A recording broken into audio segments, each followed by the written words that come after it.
옆에 사람하고 인사합시다. 예수님의 이름으로 축복합니다. 예수님의 이름으로 사랑합니다. 2022년도가 당신의 해가 되기를 축복합니다. 아멘. 예, 오늘은 2022년 신부단장 말씀 세 번째 시간입니다.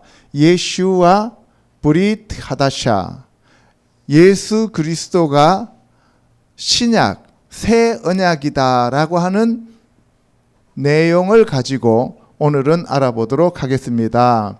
신약은 바로 예슈와 하마시약이 신약인데 그 예슈와 하마시약의 신부 교회들에 대한 말씀이다라는 것을 오늘은 전하도록 하겠습니다. 제가 늘 말씀드리지만 예수님은 말씀으로 이 땅에 오셨고요. 예수님은 제자들에게 그 말씀을 전하셨고 십자가에서 못 박혀 돌아가시고 성경대로 부활하시고 그리고 공중으로 강림하셔서 신부들과 함께 혼인잔치들을 하시고 그리고 지상으로 재림하시고 천년왕국이 끝나면 새하늘과 새 땅과 새 예루살렘 성이 내려와서 영원한 삶을 산다는 것이 전체 복음이다 하는 것을 제가 말씀을 드렸습니다. 신약 성경은 가난하고 도움이 필요한 자들을 그리스도인으로서 돌보아 줄 것을 특히 강조하고 있습니다. 갈라디아에 있는 교회들은 그리스도의 가르침을 잘못 이해하고 있었기 때문에 그리스도의 가르침은 모세의 율법에 좀 더 첨가했을 뿐이라고 생각했어요. 그들은 아니 예수님이 오셔서 그냥 구약 좀 더 설명했을 뿐이야 이렇게 생각했어요. 그러니까 옛 사람이 무엇이고 새 사람이 무엇이라고 하는 것에 대한 개념 자체가 없었어요. 물과 성령으로 거듭난다는 개념 자체도 몰랐다고요. 그래서 이전 것과 이후의 것이 어떻게 다른지도 구별하지 못했다는 거예요. 오늘날 교회에 다니는 사람들도 거듭나기 전과 거듭난 후가 어떻게 다르다고 하는 것을 모르는 사람들이 태반이 넘는다는 사실이에요. 그냥 종교 생활하고 있는 거예요. 그래서 바울은 그들의 오해를 바로잡아주기 위해서 모세의 율법은 속박의 법이고 그리스도의 법은 자유의 법이라고 가르쳐주는 내용이에요. 예, 그래서 이 율법과 복음에 대해서 그 차이점을 계속 갈라디아서와 로마서에서 얘기하고 있는 것입니다. 율법 안에서 의롭다함을 얻으려는 자들은 그리스도에서 끊어지고 은혜에서 떨어진 자로서 타락할 가능성이 있다는 것을 말해줍니다. 오늘날도 마찬가지예요. 계속 하나님의 은혜와 하나님의 사랑 안으로 들어가는 것이 아니라 그 율법적인 삶을 계속 강조하면 결국 마지막에 가면 떨어질 수 있다 이런 거예요. 그렇다고 해서 우리가 회개하지 않고 구약의 말씀을 다 어겨야 된다 이런 얘기가 하는 것이 아닙니다. 알겠죠? 그래서 우리는 신앙생활을 할 수 있는 것은 하나님의 은혜지 우리가 어떤 노력을 해서 되는 것이 아니다 이 얘기입니다. 에베소서, 빌립보서, 골로새서에 대해서 얘기하면은 이 서신들은 바울이 감옥에 갇혀 있을 때 에베소, 빌립보, 골로새에 있는 교회들에게 보낸 편지인데요. 에베소서는 그리스도가 유대인과 이방인의 담을 흘렀음을 보여주면서 교회가 하나 되기를 강조합니다. 그래서 거기 보면은 가운데 막힌 담을 허무시고 하나 되었다라는 내용이 자꾸 나오잖아요. 그죠? 막힌 담을 헐고 그리고 에하드가 되었다는 거예요. 유대인과 이방인이 에하드 하나가 되었다라고 계속 얘기를 하는 거예요. 예수 그리스도의 복음 안에서 유대인들은 모세의 율법이었고 이방인들은 우리가 이방신을 섬겼던 이방인들이 예수 그리스도의 복음을 믿음으로써 우리가 새롭게 접붙어졌는데 그래서 이 유대인들도 예수 그리스도의 복음 안에 들어와야 되고 이방인들도 복음 안에 들어오면 예수님이 가운데 있던 그 담을 허물었다. 그리고 하나님과 우리 사이에 있던 막히었던 그 담도 하나님의 아들이신 예수님이 허무셨기 때문에 하나님과 우리가 화목하게 되었다라고 하는 내용을 얘기하고 있는 겁니다. 아멘. 그래서 교회가 하나 되기를 강조하고 있는 것이 에베소서다 하는 겁니다. 또한 하나님의 은혜와 가족 관계에 대해서도 언급하고 있습니다. 빌립보서는 비판적인 문장이 거의 없고 매우 부드러운 문체로 쓰였습니다. 이 서신의 마지막 장은 특히 고난을 당하는 자를 위로하고 있습니다. 그래서 빌립보서는 이미 깨어져 있으니까 깨어진 사람한테 가고 너 이렇게 했기 때문에 깨졌어 이렇게 얘기하면은 그건 또 마음의 상처잖아요. 그러니까 어떻게 해요? 괜찮아. 깨질 수도 있어. 그러니까 깨졌지만 이제 어떡하겠니? 다시 일어나서 우리 함께 가자. 이렇게 얘기하는 것이 이게 빌립보서예요. 그 다음에 이 골로새서는 그리스도의 위대하심, 교회의 머리가 되심에 대해서 언급하고 있습니다. 그래서 이 교회의 머리이신 예수님을 얘기하고 있는 것이 골로새서다 하는 것을 알아두시기 바랍니다. 데살로니가 전후서는 데살로니가에 있는 교회들에게 보낸 서신들입니다. 여기서는 그들이 오해하고 있는 주님의 재림에 대해 중심적으로 다루고 있는데요. 어떤 사람들은 주님의 재림을 잘못 알고 곧 재림하실 것이라고 믿었습니다. 그래서 예수님 곧 오실 것인데 내가 뭐 직장 구해서 뭐해? 예수님 곧 오실 것인데 내가 공부해서 뭐해? 예수님 곧 오실 것인데 내가 뭐 이거 해서 뭐해? 그냥 나는 그냥 있는 거 그냥 팡팡 쓰다가 그냥 예수님 오면 그냥 갈래. 이렇게 얘기하는 사람들이 너무 많았다는 거예요. 오늘날 보면은 여러분들이 이 재림신앙에 취해 있는 사람들 있잖아요. 그죠?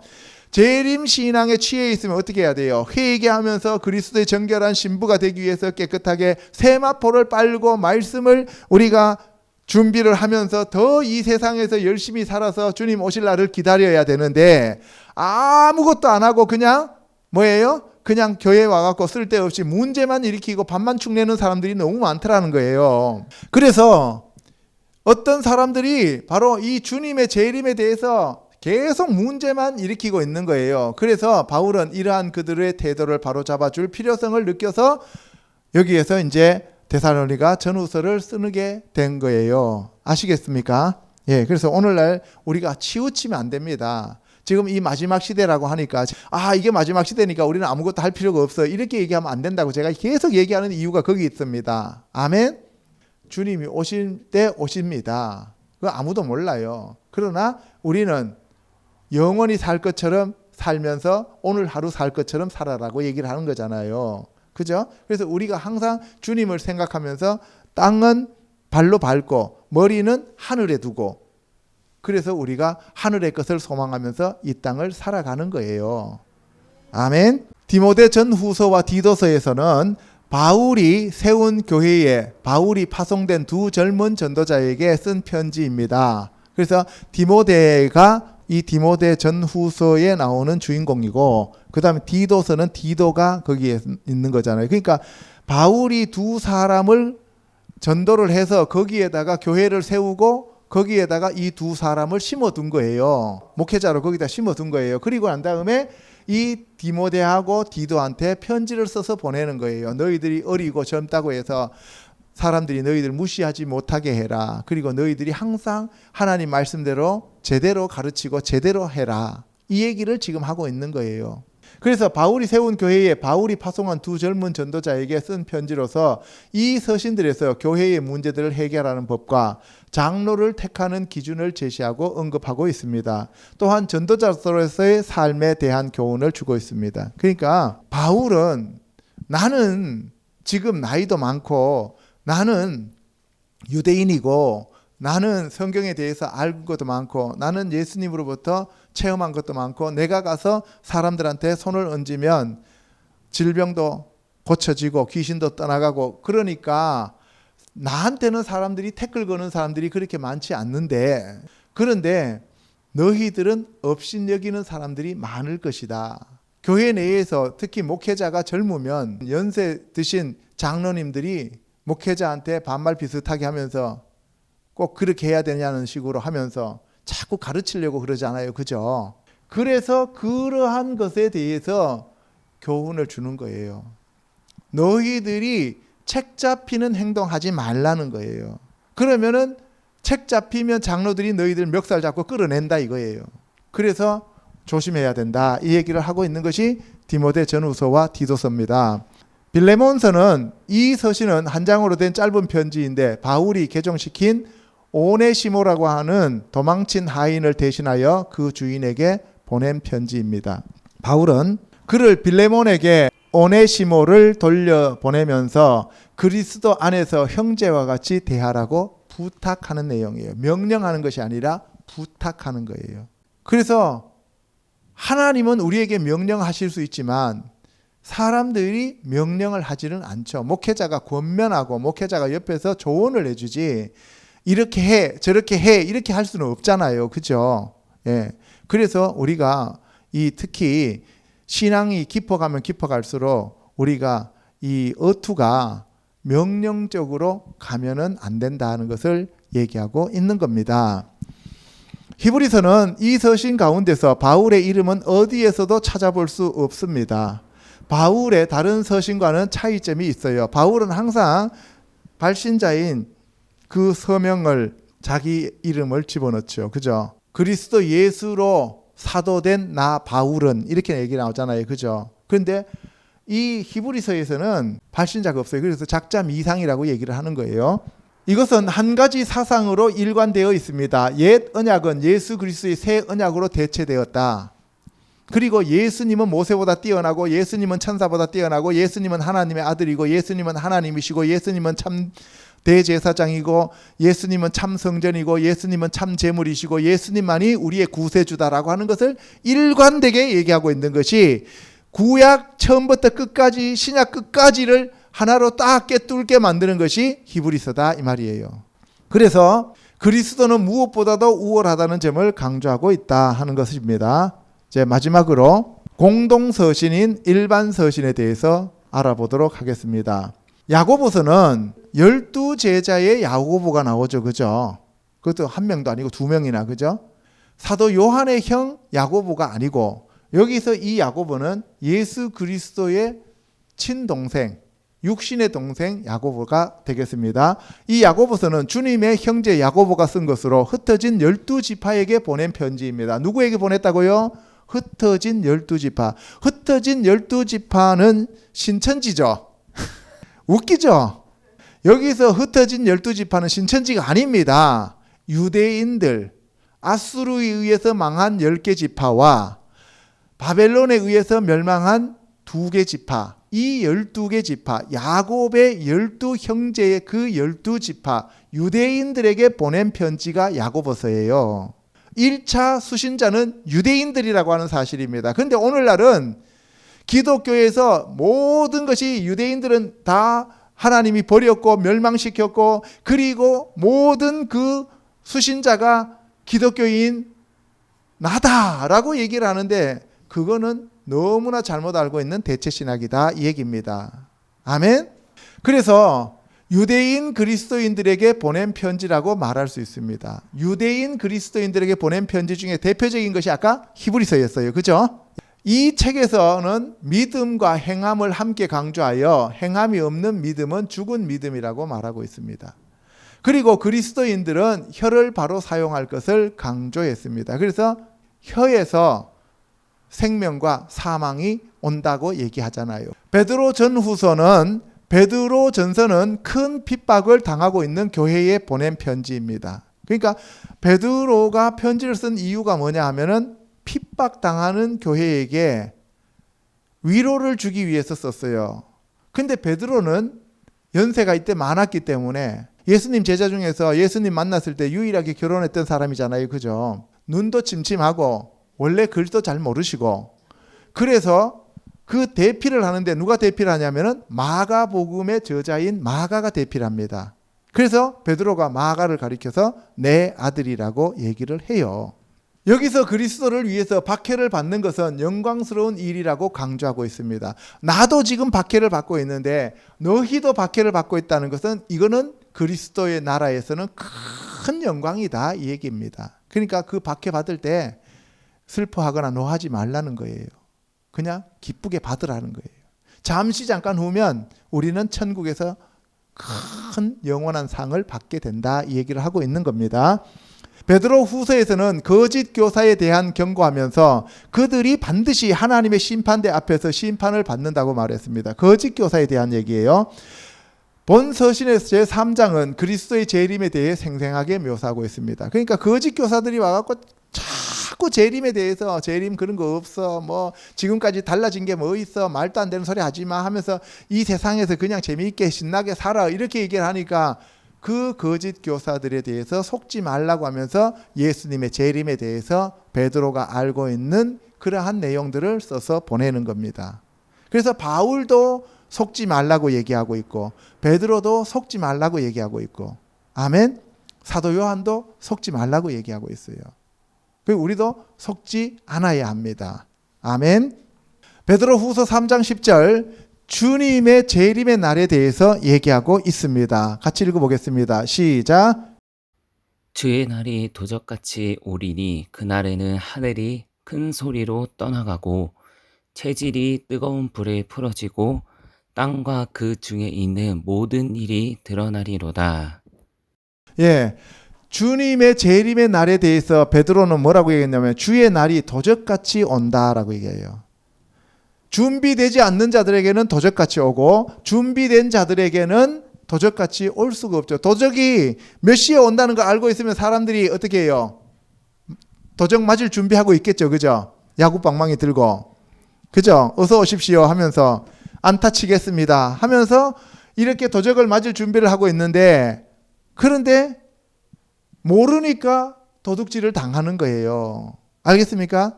예. 그래서 주의 날이 도적같이 오리니 그날에는 하늘이 큰 소리로 떠나가고 하늘이 떠나간다는 거예요. 하늘이 없어져 버려요. 체질이 이 뜨거운 불에 풀어지고 땅과 그 중에 있는 모든 일이 드러나리로다라고 베드로가 얘기하고 있습니다. 이것은 그리스도가 재림하실 때 땅이 그대로 남아있게 된다고 하는 사람들의 주장이 잘못된 것을 보여줍니다. 그런 거 없어 이렇게 얘기하는 사람들한테 하나님의 말씀, 예수님의 말씀을 전해주는 거예요. 알겠죠? 그리고 우리도 이 땅에 너무 뿌리 깊이 박으면 안 됩니다. 아멘. 요한 1, 2, 3서에 대해서 알아보겠습니다. 이 서신들은 사도 요한이 썼는데요. 사랑이 요한 1서의 중심 주제입니다. 뭐가 중심 주제라고요?